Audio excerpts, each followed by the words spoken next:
clases Holoturoidea son los pepinos de mar, ya hablamos un poco de ello. En general, su forma corporal cambia, a diferencia de los otros.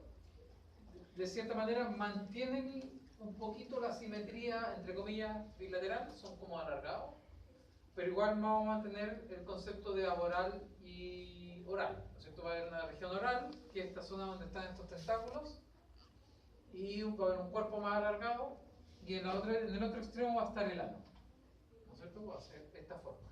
Fíjense que en el interior también están el sistema vascular acuífero y aparecen los pies ambulacrales que se extienden como hileras a lo largo del cuerpo, que se ven ahí en la imagen ahí. Tienen tentáculos en la boca. ¿Qué más?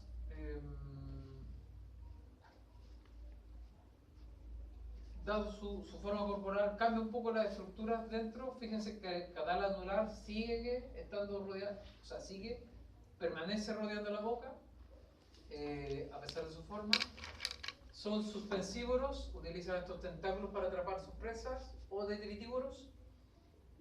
En ello ocurre la evisceración, que es que si se estresan mucho o por defensa, lo que hacen es sacar parte de su sistema digestivo hacia el exterior. Y tiene túbulos de Cuvier, que son estructuras de defensa en la base de los tentáculos en la zona oral. Su larva se llama auricularia, tiene esa forma de ella, más globosa, no con tanta espina como las anteriores. Y en general son pocas especies en Chile, no tienen gran relevancia desde el punto de vista ni de alimentación ni de la medicina veterinaria. Entonces no tienen gran importancia desde ese punto de vista. Ya. La clase Crinoidea son un poquito distintos. Este es el único grupo donde tiene animales completamente sésiles durante la etapa adulta, es decir, se fijan en un sustrato a través de esta raíz, tienen ese pedúnculo y permanecen fijos en un espacio, ¿no es cierto? En la roca o en un sustrato. Sus brazos también son ramificados, de hecho también tienen alimentación filtrando o atrapando su alimento desde el agua. Sin embargo, tienen un sistema digestivo y tienen que llevarse esos alimentos hacia la boca. Son 5 brazos ramificados. Aquí la diferencia podría estar en que la boca y el ano se proyectan hacia la misma cara, ¿ya? Sí, le vamos a seguir llamando región oral a esa zona. Y su larva se llama diliolaria. Ya habíamos dicho que son suspensívoros. Crinoidea aparecen en el registro fósil, son muy antiguos y se sabe que hay en ambientes más fríos, ¿ya? Entonces podemos tener de estos animales en ambientes fríos. La última clase que vamos a ver, la Concentrocicloidea, muy rara, de profundidad, estamos hablando de 2 o 3 especies, no más que eso. Tienen una forma que se asemeja un poquito a la estrella y a los erizos, sería como una cosa intermedia entre estrella y erizo. Tienen sistema digestivo incompleto, no tienen placa madre porito, sin embargo tienen estos poros que conectan al sistema vascular, se llaman estos hidroporos, que serían varios alrededor del cuerpo. No sé si se me olvida. Pueden tener el sistema digestivo incompleto o carecer de él. Si no tienen sistema digestivo, el alimento lo absorben directamente desde un tejido de la piel. Entonces están haciendo intercambio con el ambiente. Son animales que viven bajo los 1000 metros de profundidad. Bien. Dudas de equinodermos. Hay varios grupos, más o menos parecidos, tienen sus particularidades, difieren en las larvas, ¿no es cierto? Y hay algunos que son más importantes que otros. Bien, eso eran equinodermos. Ahora, fíjense ustedes que en deuterostomados hay un grupo que le vamos a llamar ambulacraria, que era había un ancestro común entre equinodermos y hemicordados. ¿Ya? Entonces, van a ser este grupo de acá, que son los hemicordados, que están estrechamente relacionados a los equinodermos. Entonces, los hemicordados tienen estas formas de gusano, ¿no es cierto? Tienen formas corporales, de nuevo, que son muy distintas a las que nosotros conocemos en los vertebrados. Son importantes porque originalmente se pensaba que eran los hemicordados los que habrían originado los cordados, ¿ya? Porque tienen características comunes. Sin embargo, no aparece aquí. Sin embargo, estos hemicordados se sabe ahora que están más emparentados con los equinodermos que con los cordados. Y tienen este ancestro común que se llama, o sea, no se llama, sino que es de este grupo ambulacraria. Ambulacraria. Fíjense que sí, adelante.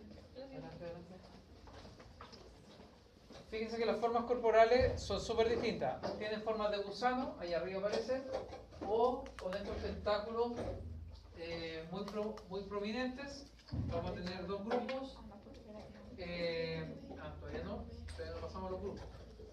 Los hemicordados comparten características con los cordados, y estas son las tres características que comparten. Tienen un cordón nervioso dorsal, es decir, un sistema nervioso en la parte dorsal del cuerpo. ¿Hola? En la parte dorsal del cuerpo tienen hendiduras branquiales con las cuales filtran el alimento y también participan en la respiración. Gracias. Y tienen, aquí hay una pequeña diferencia, tienen una evaginación de una estructura bucal que va a formar como una fibra, una placa fibrosa, ¿ya? Esto antes se pensaba que era equivalente a la notocorda. Antes se creía que era la misma estructura. Entonces, por eso se creía que los hemicordados habrían originado a los cordados.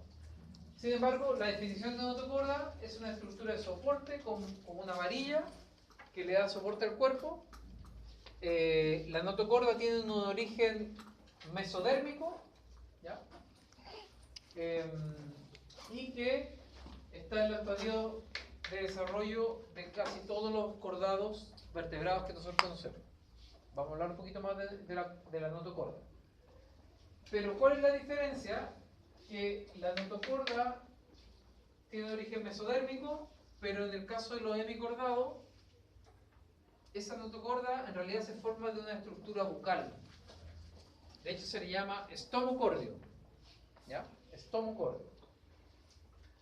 Entonces no es una notocorda verdadera, porque si es de una estructura bucal tiene un origen más bien ectodérmico, ¿ya?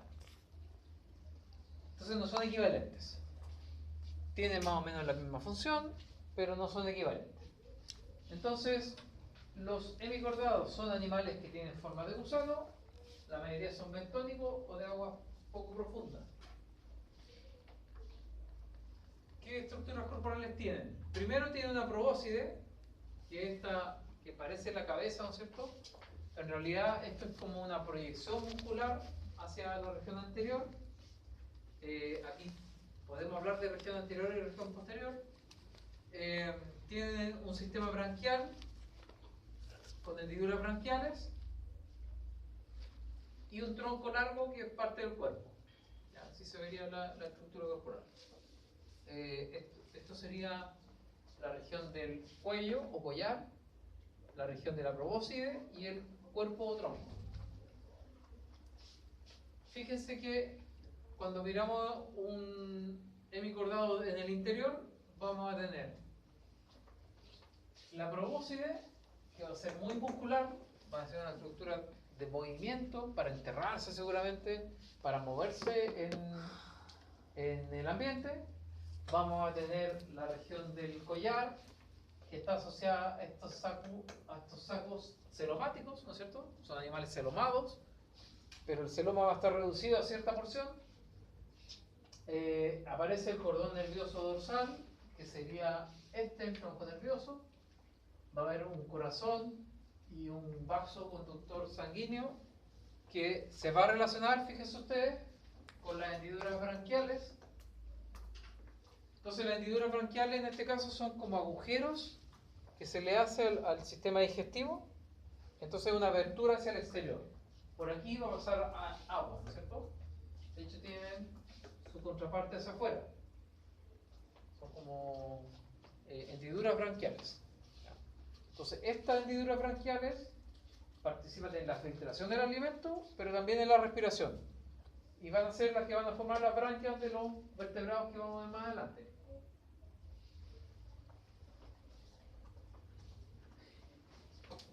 Son similares. Perdón. Estas características son de los gusanos bellota, que son parte de los enteromneutos, de la clase enteromneuta, y hay un segundo grupo que son los pteriobranquios o pterobranquios. Los ptero significa ala, serían como las branquias con forma de ala, son todas esas como crines que le sale al cuerpo, todas estas proyecciones como tentáculos. Tienen una probóscide más pequeña, una placa, y tienen estos tentáculos, ¿no es cierto? Son más bien cilíndricos. Se adhieren a los sustratos, podrían vivir adheridos a otro organismo. Ahí está, la probóscide ahí arriba se ve como que es como una ventosa, ¿no es cierto? Y básicamente tienen en la zona como esta de este collar, va a estar el ano y también en la abertura de la boca, ¿no es cierto? Entonces, dentro de ese saco va a haber el sistema digestivo. Entonces, como grupo no tienen gran relevancia. La importancia que tenían era que se creía que eran origen de los cordados. Acá vemos cómo se va ocurriendo el desarrollo de estos animales. Los erizos están abajo y los hemicordados arriba. Fíjense que el celoma, allá en rojo, solo está en ciertas estructuras, solo en ciertas porciones del cuerpo. El tejido mesodérmico, ¿no es cierto? En rojo, para que lo revisen después. La comparación entre equinodermo y los hemicordados. Bien. Equinodermos, hemicordados, era un grupo distinto a los cordados. ¿Sí? Ahora vamos a entrar a cordados. A partir de ahora, todos los animales que veamos ya se parecen. Fíjense ustedes que este animal ya parece un pez, ¿no es cierto? ¿Sí? Ya parece un pez. Porque las características que vamos a ver en los cordados van a estar presentes en todos los grupos que vamos a ver de aquí hacia adelante, en mayor o menor medida. Los cordados es el grupo donde estamos nosotros, los vertebrados. Por lo tanto, de aquí para adelante ya los animales empiezan a parecerse a nosotros en el sentido más filogenético. Cuando hablamos de cordados, hablamos de un gran grupo de animales que incluye a todos los vertebrados terrestres, a los vertebrados acuáticos y a grupos de protocordados, ¿no es cierto? Son grupos primitivos de cordados, y ahí tenemos dos: urocordados y cefalocordados, ¿ya? Que es lo que vamos a alcanzar a ver hoy día. Entonces vamos a alcanzar a ver este grupo de cordados primitivos, que son los primeros que se diferenciaron, y vamos a ver qué características tienen en común con el resto. Entonces dijimos que dentro de este grupo están todos los vertebrados que nosotros conocemos, además de estos dos subfilum de cordados más primitivos. Esto es lo mismo que ya mencionamos. Ya. Los cordados en general, todos los cordados tienen 5 características muy importantes. Y estas sí tienen que memorizarlas porque se las van a preguntar en la prueba, se las van a preguntar en el examen, y seguramente se las van a preguntar en los prácticos. Entonces, ¿qué características son?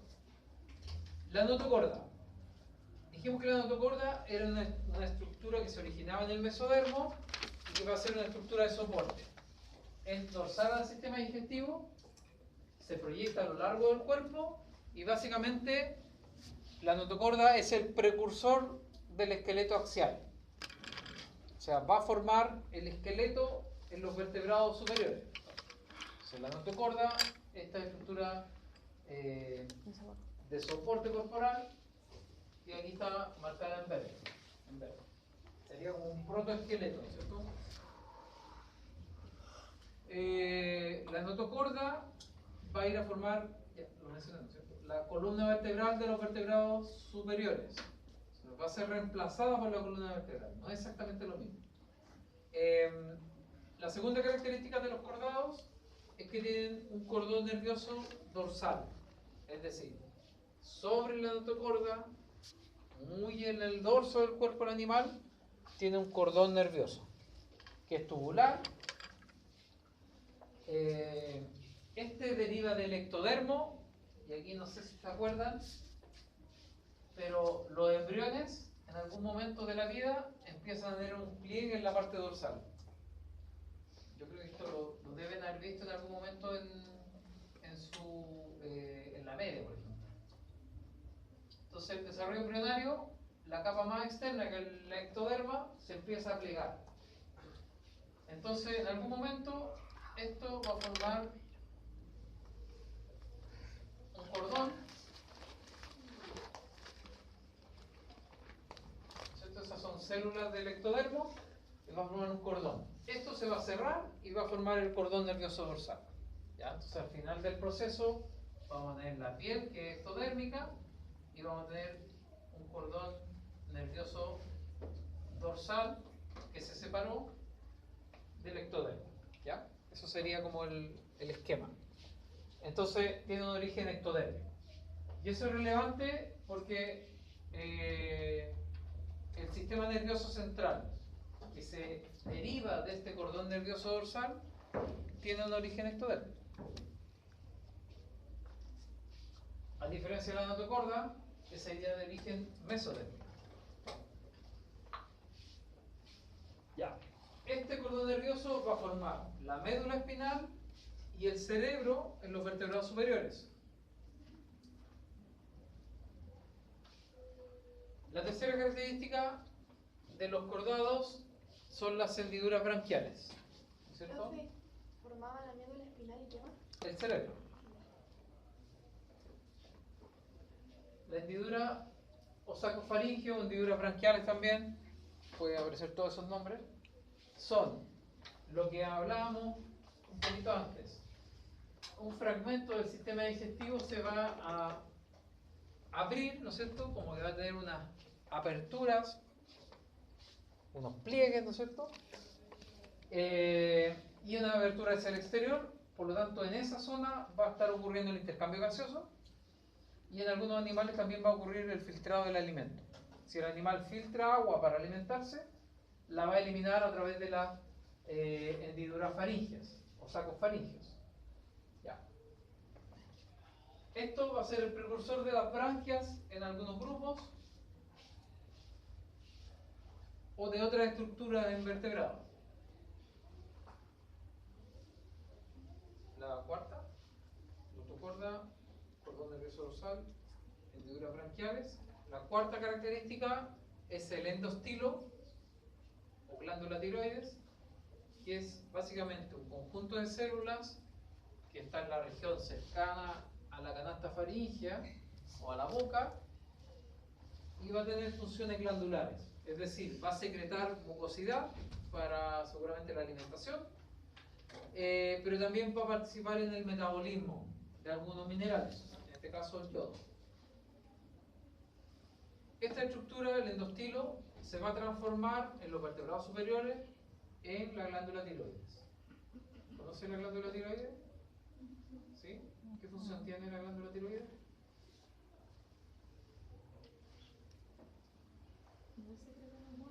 Secretan hormonas, ¿sí? Secretan hormonas y participan en el metabolismo. O sea, no sé si han escuchado hablar del hipotiroidismo.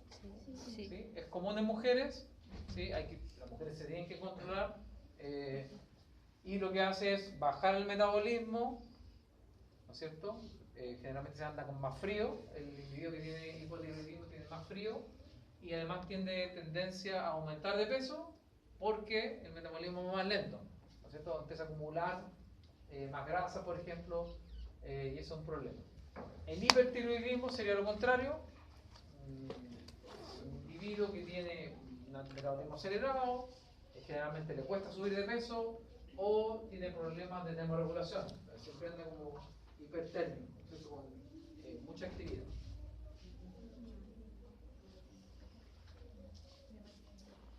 Son enfermedades que aparecen también en animales, ¿ah? Y que son comunes, enfermedades metabólicas. La última característica importante de los vertebrados, de los cordados, es la cola postanal. O sea, después del ano, fíjense que está el sistema digestivo, llega hasta el ano y después del ano aparece una cola, que es muscular, tiene musculatura, va a estar relacionada también con la notocorda, porque va a tener eventualmente estructuras de hueso o proyecciones cartilaginosas, y también podría tener conexiones nerviosas, dado que es una estructura para moverse, ¿cierto? Una cola para nadar. ¿Todos los cordados tienen cola? Yo diría que sí, algunos la pueden perder o pueden modificarse, pero en algún momento de la vida aparece la cola o va a estar presente la cola postanal. Esto es lo mismo ya como el resumen de todas las características. Entonces, si miramos embriones de vertebrados, vamos a ser capaces de distinguir dos cosas. Primero, las hendiduras branquiales, ¿no es cierto? Van a estar presentes los embriones, aunque algunos vertebrados no tienen branquias. O sea, en su desarrollo aparecen las hendiduras branquiales. De hecho, estas hendiduras branquiales en algunos casos van a formar la mandíbula, algunas estructuras del oído, podrían formar parte de lo que es la lengua. La cola, por ejemplo, en el humano, la cola está presente en el embrión, pero después desaparece. Y en el adulto, nosotros tenemos cola, tenemos un par de vértebras coxígeas, que se le llama el coxis, ¿no es cierto?, al término de la columna vertebral, que cuando uno se cae mal se puede fracturar, ¿cierto? Son estructuras vestigiales, no son una cola completa, pero hay casos donde podría la cola aparecer. Hay individuos donde por algún problema genético la cola no se achica y queda como un remanente al final de la columna. ¿Sí? Hay individuos que tienen cola permanente como una enfermedad genética. Entonces, estas 5 características son comunes en los cordados y van a aparecer o desaparecer dependiendo del grupo. Esto ya lo hablamos, ya lo profundizamos. Ya, entonces, el primer grupo de cordados que vamos a conocer son los urocordados. Los urocordados son los piures. No sé si conocen los piures. Ya. Los piures es raro porque uno ve un piure y lo que menos se imagina es que se parece a nosotros. Es un saco amarillo, ¿cierto?, que tiene una túnica o una cutícula externa, más o menos dura. Hay gente que se los come, ¿no es cierto? Pero básicamente para uno es como un marisco más. ¿Ya? Entonces es loco pensar que uno está más relacionado con un piure que con un pulpo, ¿no es cierto? A pesar de que el pulpo tiene ojos, tiene brazos, tiene estructuras que uno podría decir, oye, se parece, pero no. Estamos más relacionados con los piures. Son nuestros primos lejanos. Tienen un cuerpo globoso. La clase de los piures se llama Asidia. Son 1600 especies, no son muchas. También se le llama a algunos grupos como jeringas de mar. Son urocordados típicos. Fíjense que su forma corporal adulta es un saco que está adherido a una roca y ahí permanece, ahí es su forma de vida, sésil, pero tiene una larva que se llama renacuajo que tiene una vida libre. Entonces, en la larva nosotros vamos a distinguir todas las características de los cordados, y algunas de ellas se van a perder en el estadio adulto. Tiene desarrollo indirecto, ¿no es cierto?, ese estadio larval. La larva, si ustedes se fijan, va a tener una faringe, va a tener la cola postanal, va a tener la notocorda, y en este caso la notocorda está restringida a la cola. De hecho, por eso se llaman urocordados. Uro significa cola, cordados es que la notocorda está en esa zona. Y después en algún momento la larva de vida libre se va a adherir al sustrato y va a empezar una metamorfosis hasta cambiar el cuerpo al estadio adulto. ¿Qué pasa en el adulto? ¿Qué vamos a tener? Vamos a tener la faringe, que es una canasta faríngea para alimentarse. Va a tener un sistema digestivo reducido al final. Van a haber sifones para incorporar agua al interior de esta faringe, porque son animales filtradores. Tiene dos sifones. Los sifones podrían ser estos que se ven notoriamente: un sifón inhalante y un exhalante, dependiendo si se asocia a la entrada o salida de agua. Hay algunos que son más bonitos, transparentes, ¿no es cierto? Y otros que son mucho más, como más parecido a una roca. Una forma de saco. El adulto es básicamente un saco que tiene esta canasta faríngea, ingresa el agua, sale por el sifón exhalante, y en esta canasta faríngea es donde atrapan su alimento, lo filtran y lo llevan al sistema digestivo que está al final. Después del sistema digestivo está el esófago, una glándulas pilóricas, que son glándulas digestivas, va hacia el intestino y sale por el ano.